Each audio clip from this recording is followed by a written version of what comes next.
Hey UConn Nation, it's KK Arnold here. If you're looking for the latest UConn women's basketball content, go subscribe to listen up to Phil and Ryan. Go Huskies!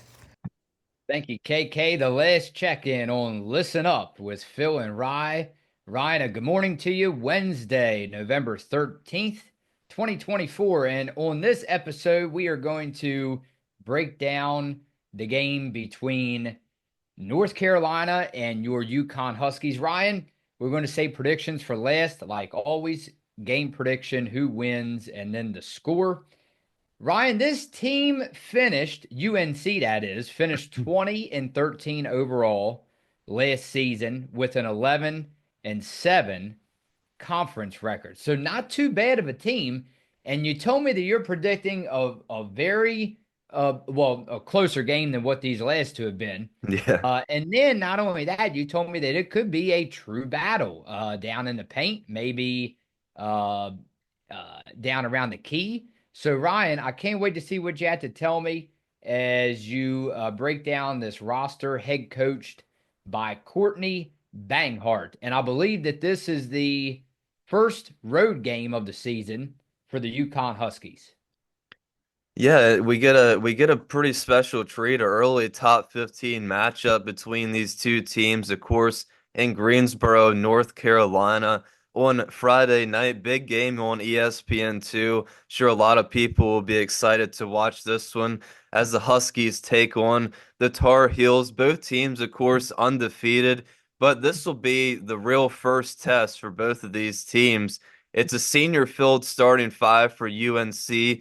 Lexi Donarski, Alyssa Utsby, excuse me, and Grace Townsend are the three senior guards for the Tar Heels, followed by sophomore guard Renaya Kelly, who doesn't have any relation to former guard Deja Kelly, but the Tar Heel fans are hopeful that Renaya Kelly can be the next big name for this team. I think she's shown a lot of promise.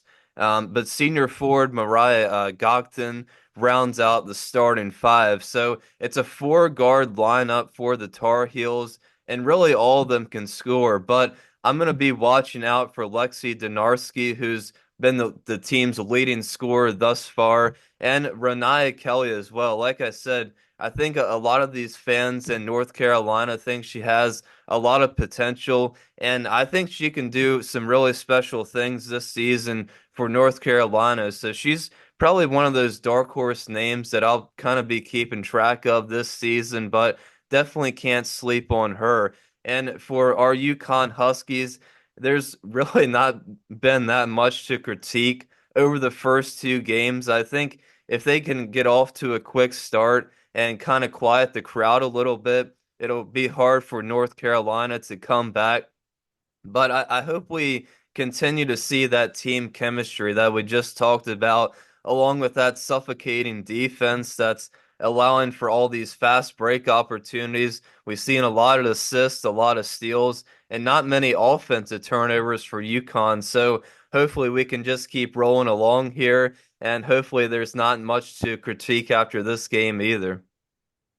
Yeah, if you remember, Ryan, last season they were knocked out by who else but number one back at the time, number one, South Carolina, that is, 88-41, right?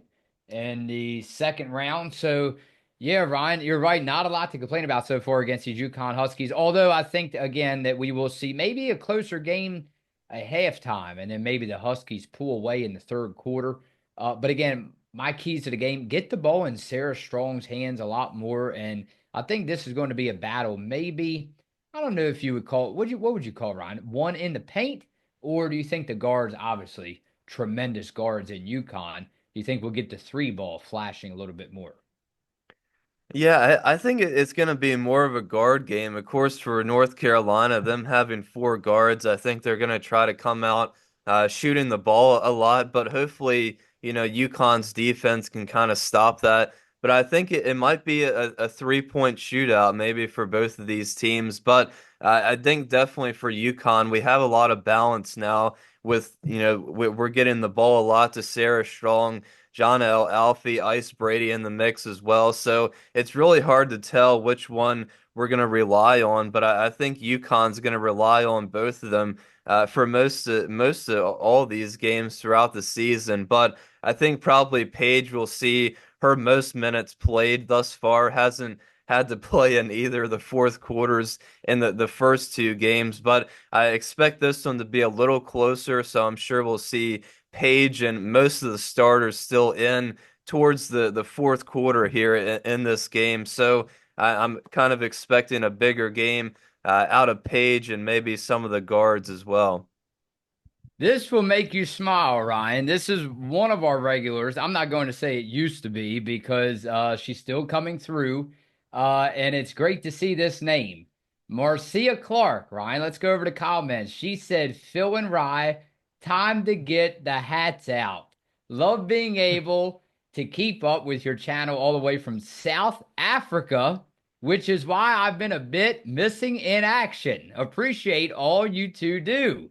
This team has been fun to watch so far. If they keep this up, they will be extremely difficult to scout. So many weapons at so many different times, and it seems the players are motivating one another to be better. I would love to see this talent continue to build and then add more talent when we get everyone, hopefully, back from injury. Let's go, Huskies. Well, yeah, that's pretty understandable if you're if you're that far away, but we definitely appreciate you still coming through and watching and commenting. But yeah, I mean, AZ Fudd's another name. Haven't really mentioned any of the injured players. Don't really have an update this soon before the game, but AZ, of course, has participated in both the warm-ups. I don't personally expect her to play yet in this game. Ayanna Patterson, Caroline Ducharme, kind of up in the air as well. Definitely not expecting Aubrey Griffin to play, but we'll just have to keep an eye out for AZ Fudd and Ayanna Patterson. But I don't really expect either of them to play either in this game. But yeah, I mean, hopefully we can just keep this rolling. It's definitely been a fun ride so far. But yeah, it's definitely been fun to watch. How about Jason's comment, Ryan? Lines up perfect with this. A lot of comments line up perfect with this video this morning. Jason says, against North Carolina, I would like to see more consistent and solid play from our bigs.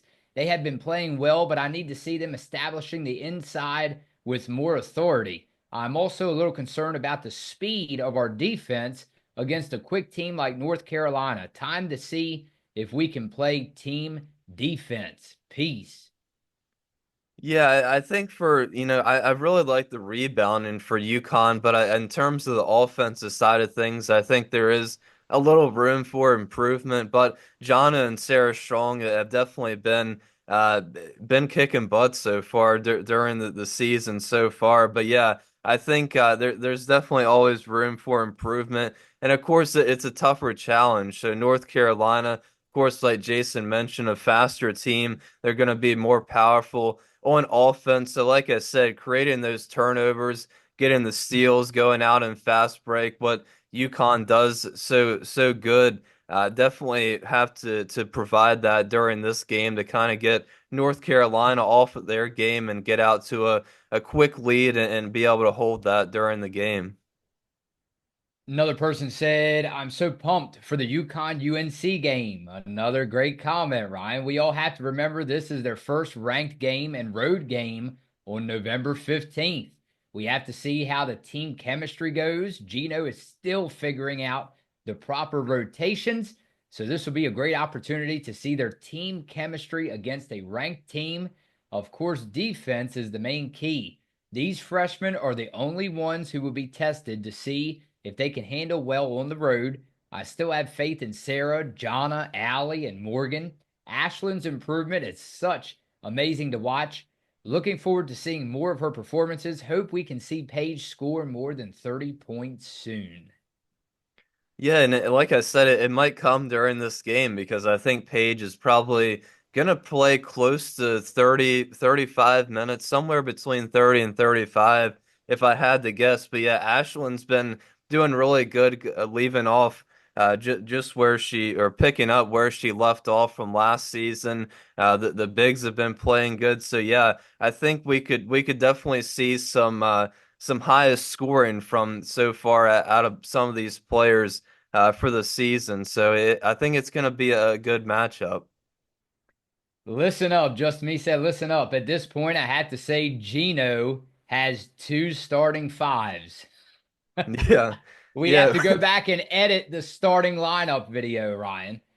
Yeah, well, I mean that's what I said during that video that really there wasn't a wrong answer, of course, at that time, and you can really take one starting five and the rest on the bench could be a complete opposite starting five for another team and be able to compete pretty well with with a lot of other teams. So we're definitely really blessed here at UConn to have all this depth and great talent still on the bench and at Gino's disposal. But I think it'll be interesting to see if we see Allie and Morgan as much as we did in the first two games, expecting this to be a little closer, of course. But hopefully we get to see all the available players still receive some minutes in this game. BRN Soldier. I hope to see both Sarah and Jana go for a double-double in the same game. Besides that, who's ready to see AZ on the court? I can't wait. Yeah, Ryan, I have to remember, we posted the video and we said this is huge, right, for the UConn Huskies. But a couple nights ago, and then I thought, Ryan, this is all coming without who? Without AZ Fudd and without who else?